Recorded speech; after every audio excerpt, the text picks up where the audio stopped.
Olá, alunos! Eu vou continuar falando para vocês então sobre o cheque. Então, nós vimos na aula passada que o cheque é uma ordem de pagamento à vista em que envolve pelo menos 3 situações jurídicas: a do sacador, que é do emitente, a do sacado, que é o banco, e a do portador, que é o credor. Nós já vimos a questão também do cheque ser pré-datado e pós-datado, como que isso é representado no direito cambiário, como uma cláusula inexistente, contudo, tem repercussões na esfera civil, inclusive dando direito, através do reconhecimento de súmula do STJ, de que é devido à indenização por danos morais pela apresentação antecipada. Vimos também na aula passada sobre as questões do prazo de apresentação do cheque e que vocês devem levar em conta a data de emissão e, a partir da data de emissão, o prazo para se apresentar ao banco. 30 dias quando foi emitido no mesmo local do banco sacado e 60 dias se forem locais diferentes entre o local onde foi sacado e o local do banco sacado, certo? Então, esses prazos são importantes serem observados por conta de preservação de direitos do credor. Quando há uma apresentação fora deste prazo, perde-se o direito em relação aos coobrigados, e se porventura não houver fundos e ele deixou de ter por ato não imputável ao correntista, ao devedor, ele não pode mais ser cobrado. Então tem que se cuidar com essas questões. Com relação ao endosso, tudo que nós vimos lá na letra de câmbio, exceto em relação ao endosso calção, a gente pode aplicar também para o cheque. Da mesma forma, o aval. Ok? Então, tudo que conversamos na aula passada nos permite passar agora a entender também sobre o pagamento do cheque. O pagamento do cheque diz respeito ao fato de que o cheque, uma vez apresentado ao banco sacado e que tenha fundos ou nenhuma outra ordem de devolução ou cumprido todos os requisitos, ele deverá ser pago pelo banco. Contudo, a possibilidade de evitar o pagamento pelo devedor. Essa possibilidade de sustação, que vocês já devem ter ouvido falar. A sustação, ela pode vir de duas formas: ou como revogação ou como oposição. Lá no slide que eu apresento para vocês, deixa eu só conferir aqui, slide 93 do material, a revogação, ela é entendida como aquela realizada quando se passou o prazo de apresentação e o cheque ainda não foi apresentado. Então, pode-se pedir a revogação. Gera efeitos apenas após o término do prazo de apresentação, caso não tenha sido apresentado nesse tempo, limitando o prazo. Constante do artigo 35 da Lei do Cheque. E ela também é chamada de contraordem, aliás, é mais conhecida, inclusive, por essa expressão. E ela é emitida por ato exclusivo do emitente, certo? Através de um aviso epistolar, uma notificação judicial ou extrajudicial que ele expõe os seus motivos. O fato é o seguinte: a contraordem ela só vai acontecer quando passados 30 dias ou 60 dias, conforme o local da emissão e o local do banco sacado.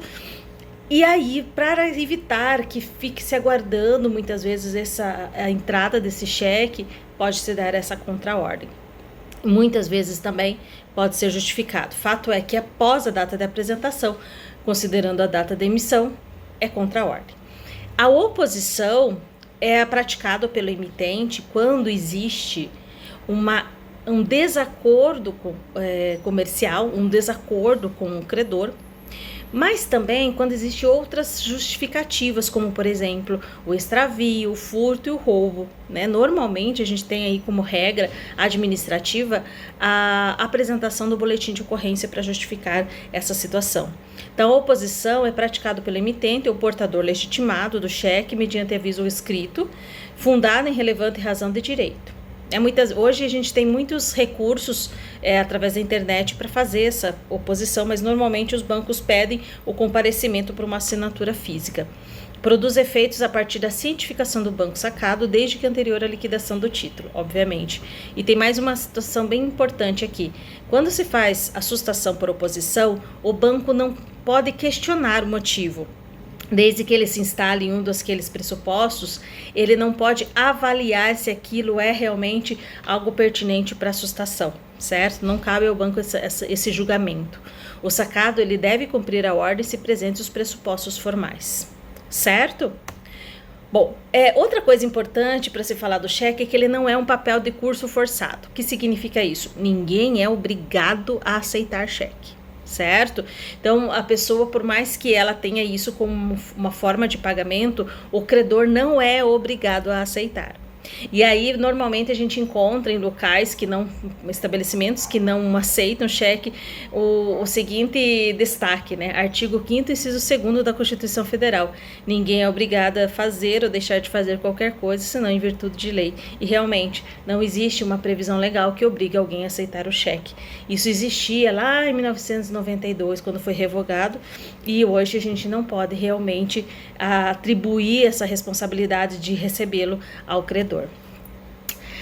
Com efeitos do pagamento. Os efeitos podem ser pró-solvendo ou pró-soluto. Qual a diferença? O efeito pró-solvendo do pagamento por cheque, ele tem efeito até sua liquidação. Não se extingue a obrigação que originou a emissão daquele cheque. Então, exemplo, né? O aluguel pago com cheque sem fundos possibilita a retomada do bem. Por quê? Porque com a entrega do cheque, você não extinguiu a obrigação de pagar o aluguel. Ela ficou sem pagamento. Então, neste caso, quando a gente fala em cláusula pró-solvendo, a gente está falando que a quitação da obrigação que se está pagando só vai se instalar a partir do pagamento efetivo do cheque, certo? Não houve pagamento do cheque, a obrigação que a originou é que não foi cumprida. Então, pode ter, por exemplo, uma ação de despejo. No pró-soluto, ao contrário. O pró-soluto, a obrigação se esvai quando você entrega o cheque. E se o cheque for devolvido? Se o cheque for devolvido, tem que executar o cheque. O aluguel não foi pago, mas você não pode retomar o bem porque foi pago com uma cláusula pró-soluto. Então, as partes podem pactuar que o pagamento de determinada obrigação por cheque confere quitação da obrigação. Gente, o pró-soluto ele tem que ser expresso, ok? Hipótese em que restará ao credor da obrigação apenas um direito cambial, no caso de o cheque não ser liquidado por insuficiência de fundos. Então, ele vai ter que executar o cheque, porque aí o descumprimento é meramente cambial. Se for perguntar para vocês se no cheque também é necessário o protesto, em teoria, seria necessário. Assim, a gente comprovaria perante os endossantes se realmente o devedor deixou de pagar. Então, e nos outros títulos de crédito que vocês estudaram, o protesto se torna obrigatório quando se pretende atingir os coobrigados como uma prova efetiva de que o devedor não pagou. Só que no cheque, a gente pode dizer que o protesto é dispensado. Dispensado por conta do que vai constar na sua devolução. Nós temos o carimbo, normalmente da linha de devolução, que permite que se faça prova de que não houve pagamento. Então, se for perguntar, o protesto é necessário? A princípio, ele é necessário para a conservação do direito creditício contra os coobrigados, salvo se tiver cláusula sem despesas, como nos outros casos. No entanto, o protesto do cheque para fins de exercer o direito creditício contra todos os devedores pode ser substituído pela declaração escrita e datada do banco sacado. Então, aquele carimbo faz ser dispensado o protesto, com indicação do dia da apresentação ou escrita e datada pela Câmara de Compensação, no sentido de serem insuficientes os fundos disponíveis, certo? Então, o protesto é necessário, porém, ele é dispensado, tá? Ele é dispensado por conta dessa demonstração de inadimplência. E a outra coisa muito importante do cheque é com relação à prescrição. Pessoal, prescrição do cheque é 6 meses. É fácil lembrar, né? Mas tem que tomar um cuidado. É 6 meses a partir de quando? É 6 meses a partir do término do prazo de apresentação, não da data de emissão, ok? Então, a prescrição para ação executiva, ação de execução de título extrajudicial, é 6 meses do término do prazo de apresentação, conforme o artigo 59 da lei do cheque. Se for pós-datado, aquele costume que se tem com relação ao cheque, deve-se considerar a partir da data que foi apresentado ao banco. Se for pós-datado e tiver sido apresentado antes da data constante no cheque, o prazo prescricional será contado da data da apresentação. Então, só corrigindo, foi pós-datado e foi apresentado antes da pós-datação, vai ser considerado da data da apresentação, ok? A ação de regresso, como é que funciona isso? Digamos que quem tenha realmente pago o cheque foi um endossante. E aí a gente sabe que ele é um cobrigado, não é verdade? Casos destes, cabe ação de regresso contra aqueles devedores que lhe antecedem, o devedor principal e outros eventuais cobrigados que já tenham assumido também o pagamento do cheque. Esse prazo também é de 6 meses. 6 meses do ajuizamento da execução contra ele, conforme o artigo 59, parágrafo único da lei do cheque. E aí, se decorrer o prazo prescricional, tem o que fazer para cobrar essa dívida? Não será mais uma execução, não será mais considerado um título cambial. Vai ser considerado um documento escrito, concordam? Que comprova que ali alguém assumiu uma confissão, né? Assumiu uma dívida e não houve o pagamento. Só que ele perde todas aquelas características cambiárias. É muito comum isso acontecer, até porque a prescrição do cheque é muito curta. E aí a gente tem uma discussão acerca da ação cabível, porque no artigo 61 da lei do cheque se fala da ação de locupletamento sem causa. E nós temos que, pelo Código Civil, uma norma geral de que os títulos prescritos podem dar ensejo a ações monitórias ou ações de cobrança, certo? A ação monitória é um procedimento especial que temos previsto no Código de Processo Civil. A ação de cobrança é uma ação ordinária, comum, que se pode fazer a cobrança e dar todo o conhecimento para o juiz, mas a ação de locupletamento sem causa também está previsto lá na lei do cheque, e aí se tem essa discussão. E tem-se que tanto uma como outra poderia ser cabível, e tem-se aqueles entendimentos de que precisaria se observar essa questão. Outra polêmica é que a ação para locupletamento sem causa é de 2 anos após a prescrição, do término do prazo prescricional. E a outra hipótese de monitória e cobrança, você pode utilizar de um documento cujo prazo prescricional é de 5 anos. Então, nós temos aí essa discussão.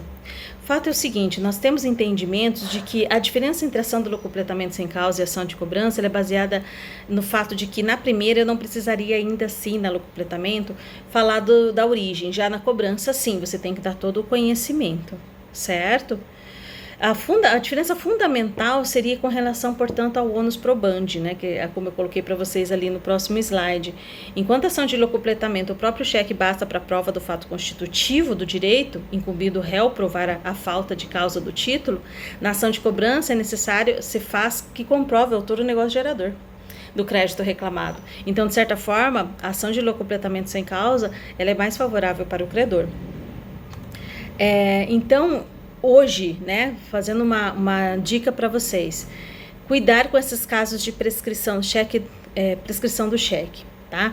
É muito comum nós encontrarmos ações monitórias, ações de cobrança, mais ainda do que a de locupletamento sem causa, certo? Mas dá para ser utilizado como um documento para prova de determinada dívida, sem os efeitos do título executivo extrajudicial. Ok? Pessoal, cheque sem fundos, conforme a resolução do Banco Central, fica inscrito no cadastro de emitentes de cheques sem fundos, CCF, e se for devolvido 2 vezes, além do pagamento da taxa devida, o serviço de compensação e cheques e outros papéis também tem que ser pagos, certo? Então, aquilo que faltava sobre cheque é isso aí que eu passei para vocês. Peço a gentileza que vocês agora façam a leitura da lei do cheque, e qualquer dúvida estou à disposição, tá certo? Boa noite e até mais.